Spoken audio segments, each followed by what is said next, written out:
बिस्मिल्लाहिर्रहमानिर्रहीम। अस्सलामुअलैकुम।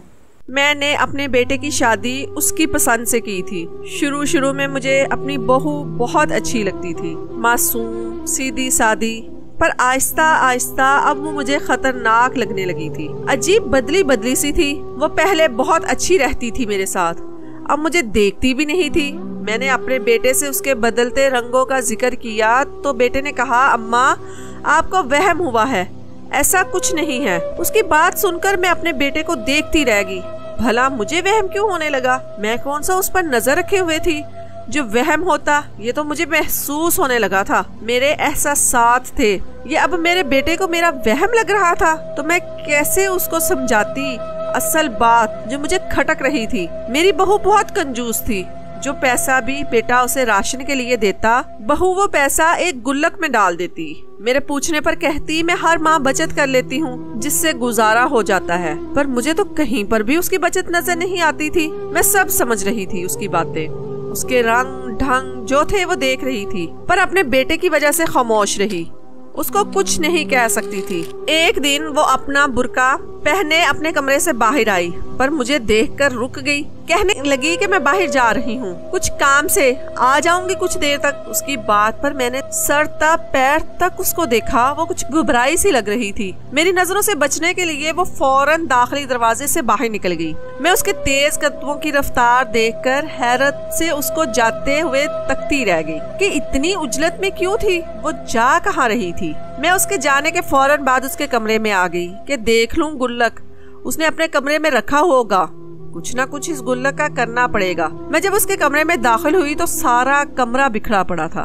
सफाई भी नहीं की थी मेरी बहू ने। कमरे के इस फोहड़पन से मैं तंग आ गई थी। एक नजर 7 गंदे हुए पड़े कमरे पर डाली और अलमारी की तरफ बढ़ गई। वहाँ पर मैंने अक्सर अपनी बहू को गुल्लक रखते देखा था, तो मुझे आज भी अंदाजा था कि वो वहीं पर होगा। पर जब मैंने अलमारी खोलकर पूरी चेक कर ली तो मेरी आंखें हैरत से फटने के करीब हो गई कि वहाँ तो कुछ भी नहीं था। जहाँ मैंने अपनी बहू को रखते देखा था, मैंने उसी सन सारी अलमारी छान मारी, पर मुझे गुल्लक कहीं भी नहीं मिला। इसलिए मैं अलमारी छोड़कर अब कमरे की तलाशी लेने लगी, पर वो मतलूबा चीज नहीं मिलनी थी तो वो ना मिली। शायद मेरी बहू साथ ले गई थी, पर बाहर उसके हाथ में कोई गुल्लक नहीं था। मुझे समझ नहीं आ रहा था कि उसे लेकर जाने की बाहर जरूरत क्या थी। मैंने तो उसके हाथ में कुछ नहीं देखा था सवाए एक बड़े परस के, वो भी कुछ साथ नहीं लेकर गई थी। तो वो क्या गुल्लक अपने पर्स में डालकर साथ ले गई? मेरे ख्याल से कितनी चालाक और मिसरी थी मेरी बहू। उसके काम तो देखो, कैसे हम सब घर वालों की आंखों में धूल झोंक रही थी।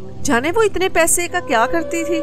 झूठ कहती थी कि वो बचत करके बचा लेती है, जब घर में तंगी हो जाती है तो तब इस्तेमाल कर लेती है, यूं गुजारा हो जाता है। पर मुझे मालूम था ऐसा कुछ नहीं था। पैसे वो घर के राशन में से काट कर रखती थी और न जाने हर महीने बाद कहाँ खर्च करती थी। मैं ये बात खुलकर तो उससे नहीं पूछ सकती थी, क्योंकि फिर वो मेरे बेटे को शिकायत लगाती कि मैं उस पर बोहतान लगा रही हूँ, और यूँ मेरा बेटा मुझसे खफा हो जाता और उसका दिल मुझसे बदल जाता, जो मैं नहीं चाहती थी।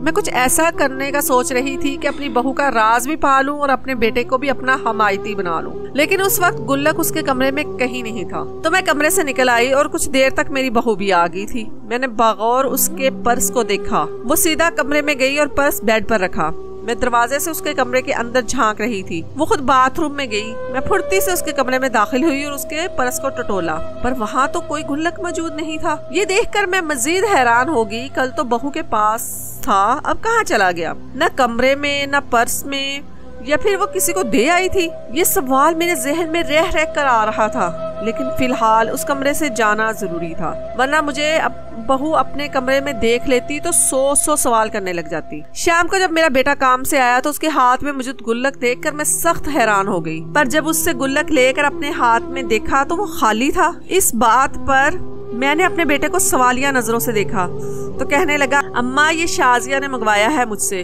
उसको जरूरत थी तो आते साथ ही रास्ते में एक रेडी से ले आया हूँ। उसने मुझसे कहा था। जब इतने में मेरी बहू भी कमरे में आ गई। उसका नाम शाजिया था। उसने जब मेरे हाथ में गुल्लक देखा तो उसके चेहरे के तासुरात नागवार हो गए, जो मैंने साफ महसूस किए। इसलिए मैंने एक नजर उसको और एक फिर गुल्लक को देखा। शाजिया मेरे लिए चाय बना दो, मैं फ्रेश हो जाता हूँ। मेरे बेटे ने उससे कहा तो मेरे हाथों पर ही नजरें जमाए हुए हाँ में सर हिलाकर किचन की तरफ बढ़ गई। कुछ देर बाद वो चाय बनाकर ले आई। हम लोग लाउंज में रखे सोफा पर ही बैठे थे। बहू से चाय लेकर मेरे बेटे ने उसको मुखातिब किया कि ये गुल्लक तुम्हारे लिए लाया हूँ, तो बहू ने फौरन वो गुल्लक उससे ले लिया।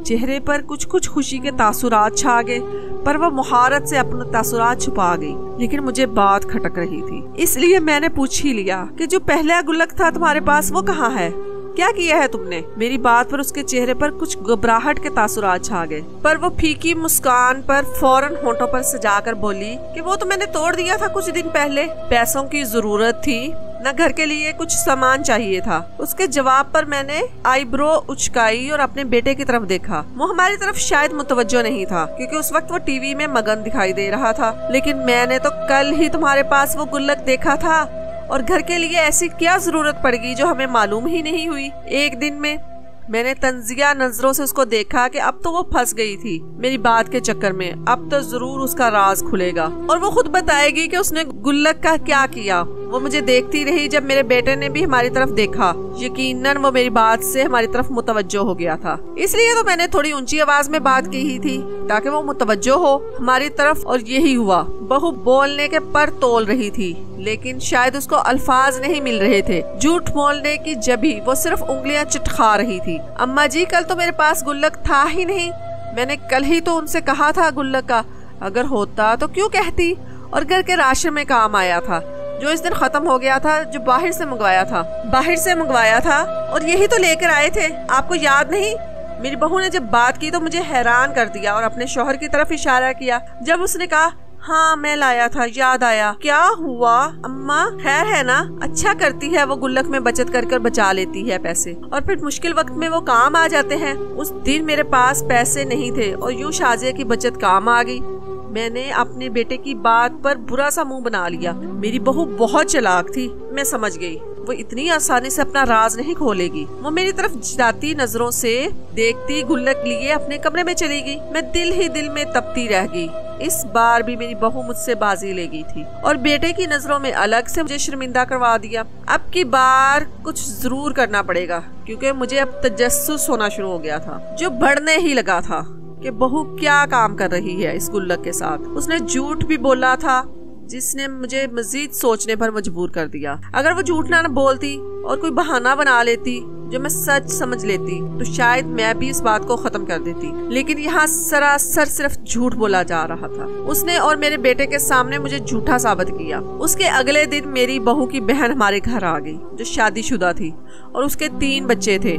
मेरी बहू इसकी खातर मदारत में लगी हुई थी, जबकि मैं भी उसके बहन के पास टिकी हुई थी। मैं ऐसा महसूस कर रही थी जैसे उसकी बहन कुछ परेशान सी थी और बेचैनी महसूस कर रही थी। वो बार बार मेरी तरफ देखती और जब भी मैं उसको देखती तो वो फीकी सी मुस्कुराहट चेहरे पर सजा लेती। लेकिन उसके इशारे में देख रही थी जो वो मेरी बहू को कर रही थी। उन दोनों को मेरी मौजूदगी नागवार गुजर रही थी, इसीलिए तो मैं महसूस कर रही थी नागवारी। वो कुछ बात करना चाह रही थी आपस में, लेकिन मेरे वहाँ मौजूद होने की वजह से नहीं कर पाई। तभी अचानक मेरी बहू मुझसे बोली कि अम्मा, आप कब से बैठी हैं, थक गई होंगी, आराम कर लें। उसकी बात पर मैंने उसे घूरा, क्योंकि मुझे तो उसकी बात बेतुकी लगी थी। मेरी घूरी पर वो घबरा कर खामोश हो गई और अपनी बहन को इशारा दिया, जो कुछ ही देर में उठ खड़ी हुई, ये कहकर कि अब मैं चलती हूँ। मेरी बहू ने थोड़ा सा इसरार किया कि रुक जाओ, पर उसने इशारा कनाइयों में कह दिया कि कोई फायदा नहीं रुकने का, वक्त जाया हो जाएगा, मुझे देर हो रही है। उसकी बात के मफहूम मैं समझ गई और हल्की सी मुस्कुराहट ने मेरे होंठों को छुआ, जो मैं फौरन छुपा गई। दिल में एक ठंडक सी उतर गई थी अपनी बहू के चेहरे को देखकर, कि जो परेशानी और घबराहट से उतर गया था। वजह यह थी कि उसकी बहन गुस्से में जा रही थी हमारे घर से। वैसे तो अमूमन मैं ऐसा नहीं करती थी। मेरी बहू के मायके वाले जब भी कोई आता, मैं 2 घड़ी बैठकर अपने कमरे में चली जाती थी। लेकिन आज बहू का राज जानने का तजस्सुस हो रहा था, तो उसकी हर छोटी से छोटी बात को भी मैं अपने ध्यान में रखती थी। अब खुदा जाने इन दोनों बहनों ने ऐसी कौन सी बात करनी थी जो मैं मेरी मौजूदगी में नहीं कर सकती थी। मुझे तो अब मजीद ये बात जानने की जुस्तजू लग गई थी कि हर हाल में जानना है। मेरी बहू की बहन ने जाते वक्त उसकी हथेली में कुछ थमाया था, जो मेरी तेज नजरों से मख्फी नहीं रह सका।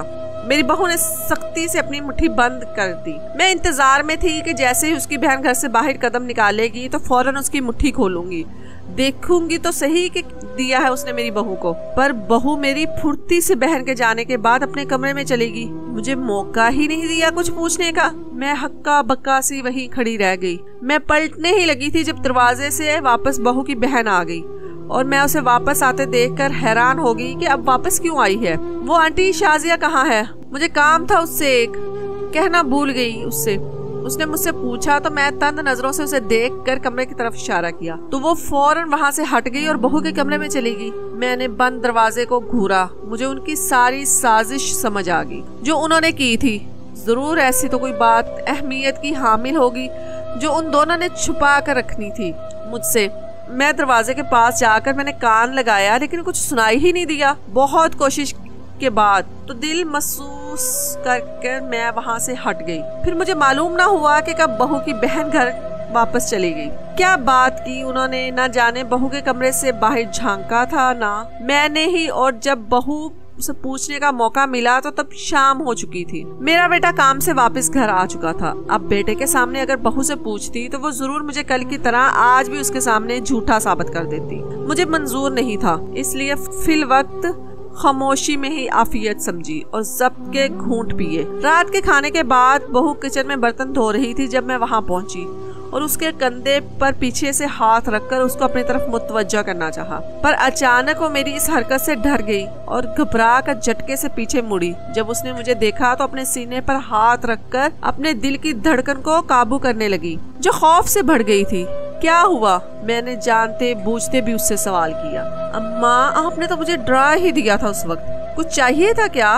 उसकी बात का मैंने कोई जवाब नहीं दिया। मैंने अपनी ही शुरू कर दी कि सच सच बताओ मुझे, तुम क्या राज छुपा रही हो हमसे छुपकर क्या करती हो और वो गुल्लक क्यों बना रही हो तुम? हर बार नया गुल्लक। मुझे मालूम है तुम इस गुल्लक के पैसे घर में खर्च नहीं करती। तो मुझसे झूठ बोलने की जरूरत नहीं, सच सच बताओ सब। मैंने बात खत्म करके उसे आंखें दिखाई ताकि वो मेरे गुस्से से डर कर सच बोले, पर वो तो खामोश खड़ी थी और उसने मेरे पीछे अपनी नजरें दौड़ाई तो उसकी नजरों की तलकीद में मैं पीछे मुड़कर मैंने भी देखा सामने ही मेरा बेटा किचन में आ रहा था। वो आते साथ ही बोला, शाजिया तुम्हारा काम खत्म नहीं हुआ अभी? पर मुझे वहाँ मौजूद देखकर वो हैरत ज़दा हो गया कि अम्मा आप अभी तक जाग रही हैं, आज सोई नहीं? उसकी बात पर मैंने बहाना बनाया कि वो मैं बर्तन धोने आई थी तो शाजिया को कहा कि तुम जाओ आराम कर लो, सारा दिन थक जाती होगी, बर्तन मैं धो देती हूँ। तो बस यही कहने आई थी।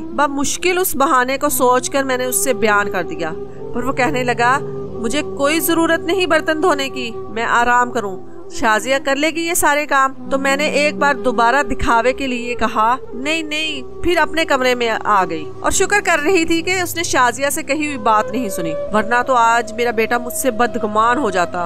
और खुशी भी थी कि उसकी नजरों में अच्छी बन गई हूँ और काम भी नहीं करना पड़ा। सुबह का जब हम नाश्ता कर रहे थे तो मेरे बेटे ने बहू से कहा कि तुम तैयार होकर आ जाओ, मैं ऑफिस जाते हुए तुम्हें छोड़ आऊंगा। उसकी बात पर मैंने नासमझी से उन दोनों को देखकर कहा, कहाँ जा रहे हो? जब मेरे बेटा बोला कि शाजिया को अपनी बहन के घर जाना है, वो मुझे कह रही थी काम पर जाते हुए उसे वहाँ छोड़ जाओ। मेरी बहू जो उठ रही थी वहाँ से मेरे बेटे की बात सुनकर बैठ गई और मेरी तरफ देखने लगी। शायद वो मेरे चेहरे के तासुरात देखना चाह रही थी जो मैंने छुपा लिए।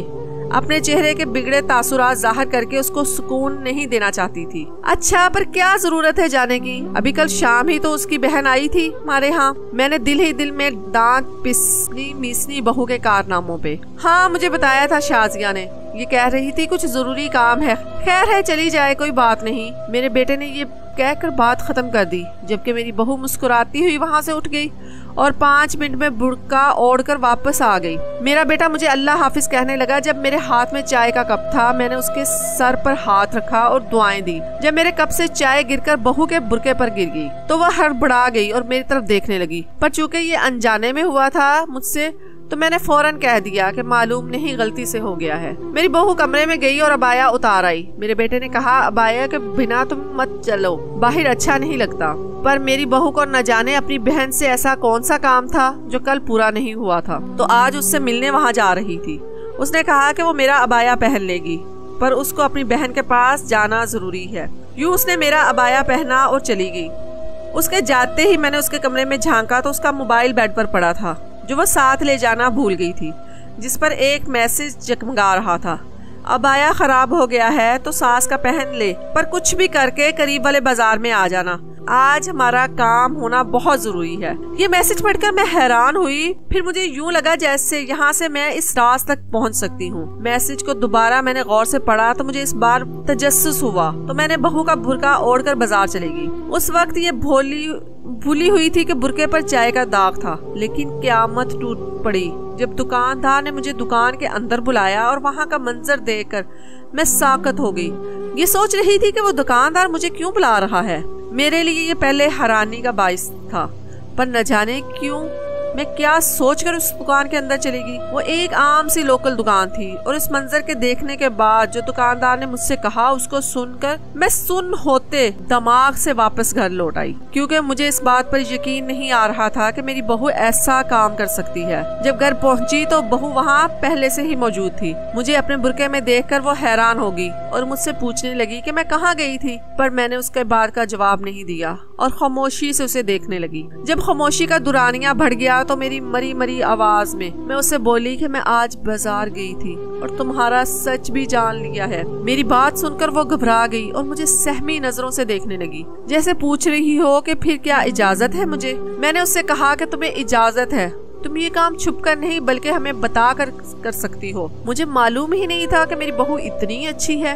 मैं तो उसको कंजूस समझती थी, पर वो बहुत नेक और भला काम कर रही थी। मैं जिस दुकान पर गई वो एक खाने की दुकान थी और उस दुकानदार ने मुझे शाजिया समझकर अपनी दुकान में बुलाया था, क्योंकि मैंने उसी का बुर्का पहना था।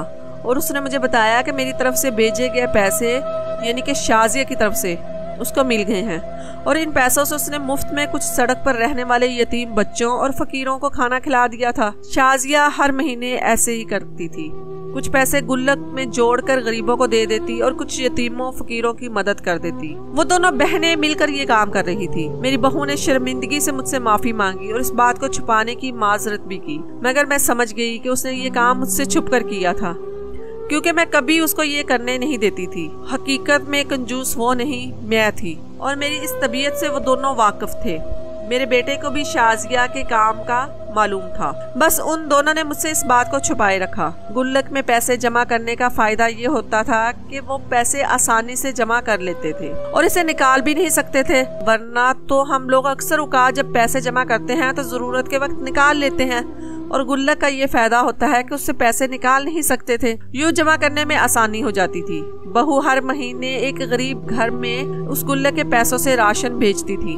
मेरी बहू ने मुझे बताया कि उस दिन उसकी बहन भी उसे कुछ पैसे देने ही आई थी, पर अगर वो मेरे सामने दे देती तो मैं 100 सवाल करती उससे, इसलिए छुप कर देना चाहती थी और इसी बारे में कुछ बात करना चाह रही थी। जब सारी बात मेरे सामने आ गई और साफ हो गई तो मैंने खुले दिल से बहू को इजाजत दे दी उस काम को करने की और उससे माफी भी मांगी उसको सताने की, क्योंकि बाज औकात मैं कुछ गलत फहमियों में मुब्तला होकर उसको बुरा समझ रही थी और मुझे लगता था कि वो हर बात मुझे जताना चाहती है, पर मैं गलत थी। आप लोग भी आस पास के लोगों को देखें, यतीमों, फकीरों और सफेद पोश तबके के लोगों की मदद करें जितनी आपसे हो सके।